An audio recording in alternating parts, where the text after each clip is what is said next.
네, 지난 영상에서 가업승계 증여 과세 특례제도의 조건과 활용 방안을 설명해 주셨는데 단순히 신청하는 것으로 끝이 아니라 사전, 사후 주의해야 될 사항이 많다고 하셨어요. 그 이유가 어떤 걸까요? 우선 특례라는 이름에서 알 수 있듯이 엄청난 특혜를 주는 거예요. 일반 세율로 계산했을 때와 이런 특례 제도를 적용했을 때 세금 차이가 크기 때문에 과세 당국에서는 아무래도 좀 더 꼼꼼하게 살펴보는 그런 경향이 있기 때문에 그러한 얘기를 했고요. 그다음에 두 번째는 특례 제도 자체 내에 사후관리 규정이 있습니다. 사후관리 규정은 기본적으로 7년간 유지가 되어야 되고요.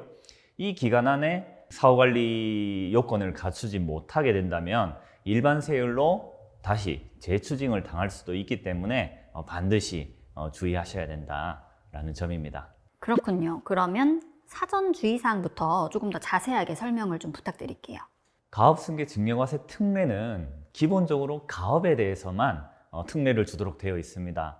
법인 자산 중에 가업과 무관한 자산이 있다든지 또는 타인에게 임대하고 있는 부동산이 있다든지 또는 가지급금 또는 대여금 이러한 자산이 있거나 5개년도 평균 현금 보유량과 비교했을 때 매우 과다하게 현금을 보유하고 있다거나 이러한 자산들 같은 경우에는 업무 무관 자산으로 분류가 되어서 그 비율만큼은 일반 세율로 증여세를 과세하게 되어 있습니다. 그럼 사후관리 주의사항은 어떻게 될까요?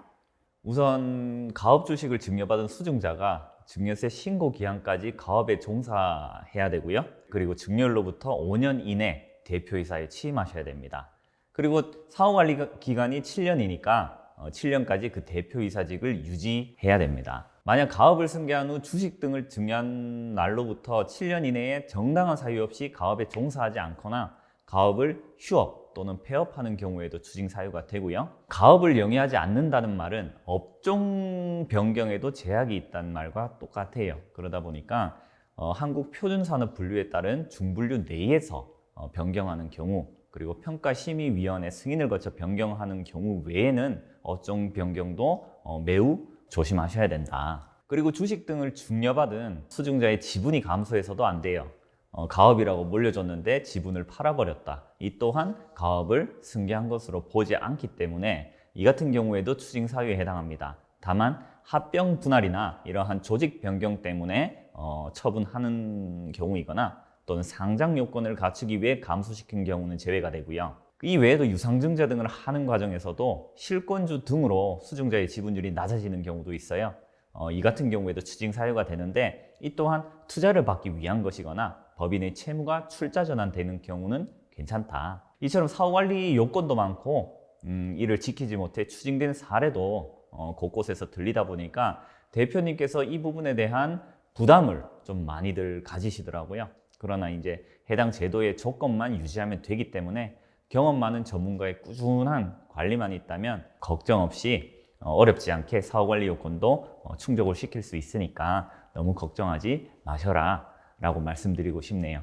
그리고 또 가업승계 증여과세 특례 제도에 대해서 반드시 아셔야 될 내용이 제도 내용 자체만 보면 그래도 이제 세금을 어느 정도 내고 물려주는 거지 않습니까?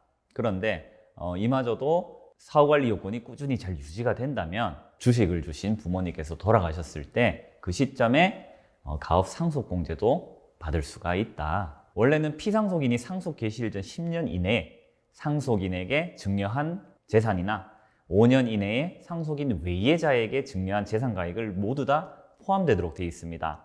하지만 증여세 특례 세율을 적용받은 창업자금이라든가 가업승계 주식은 기간에 관계없이 합산되게 되어 있거든요. 그런데 이마저도 수증자가 주식 등을 처분하지 않고 지분율이 낮아지지 않고 가업에 종사 계속하고 있고 대표이사직도 꾸준히 유지하고 있다면 가업상속공제 적용이 가능합니다. 만약 이렇게 가업상속공제를 적용받게 된다면 지금 내신 세금, 지금 현재 증여 특례를 받으면서 내신 세금, 그때 상속세 산출세액에서 전액 공제 가능하기 때문에 사후관리가 더욱더 중요한 것입니다. 사후관리만 제대로 되면 문제가 없을 것 같은데 이 사후관리를 제대로 못해서 반대로 낭패를 본 사례도 있을까요? 부산지방법원 판례인데요. 대표이사 취임 요건이 증여일로부터 5년 이내인데 그 기회를 살짝 놓치신 분이 계세요. 사업하다 보면 누가 이제 옆에서 챙겨주지 않는 이상 바빠서 충분히 잊을 수 있지 않나 싶긴 한데, 그 대표님께서는 기일로부터 4개월이 지난 뒤에 등기를 마쳤는데 결국 5년이 넘어가서 증여세를 추징된 사례가 있습니다. 이 외에도 지분 유지 요건을 위반하여 추징된 사례도 있습니다.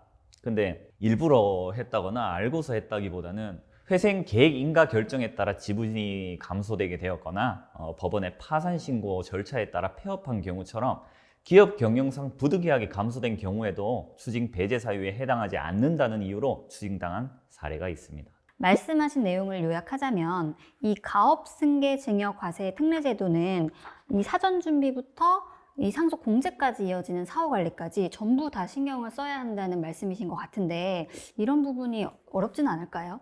우선은 장기적으로 좀 봐야 돼요. 단기 안에 끝낼 수 있는 그런 플랜일 수도 있겠지만, 대부분의 이제 가업 승계 특례를 받기 위해선 기본적으로 주식 가치 관리부터 들어가야 되고요. 주식 가치 관리를 들어가기 위해 퇴직금 추계 관리라든가 여타 부분들의 관리가 꾸준히 들어가야 되는 부분이 있습니다. 오늘 다 말씀드리지 못한 이유는 주가를 인하하는 전략으로 퇴직금 추계액을 높인다든가 또는 부실 자산을 정리를 한다든가 등 여러 가지 방법이 있는데, 어렵기도 하지만 중요한 부분이다 보니까 다른 영상으로 따로 다뤄야 될 수밖에 없습니다. 우선적으로 오늘 퇴직금 얘기 나왔으니까 다음 영상에서는 퇴직금에 대해서 자세히 말씀드리겠습니다. 끝으로 당부드리고 싶은 말씀은, 어떤 컨설팅이든 간에 우리 기업에 맞아야 돼요. 컨설팅이라고 한다는 것은 다른 영상에서 우리 김강수 세무사님도 말씀하셨지만 맞춤 정장이랑 비슷합니다. 옆집에서 이걸 했다고 해서 우리 집에 적용했을 때 꼭 맞냐? 절대 아니거든요.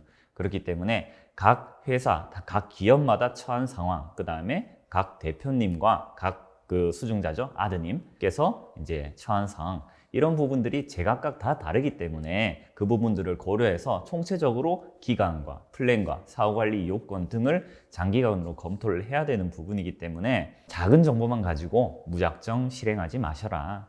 이 말씀 꼭 전해드리고 싶고, 대표님께서 목적을 가운데 놓고 내 기업의 플랜을 진행했을 때 무리가 없는 상태인지 실행 가능한 플랜이 있는지 진단부터 받아보시기 바랍니다. 좋은 말씀 감사합니다. 오늘 마지막으로 또 하시고 싶은 말씀이 있으시다면요? 오늘 영상이 좋은 정보가 되었다면 구독, 좋아요, 알림 설정, 그리고 주변 지인분들께 널리 알려주시기 바랍니다. 감사합니다.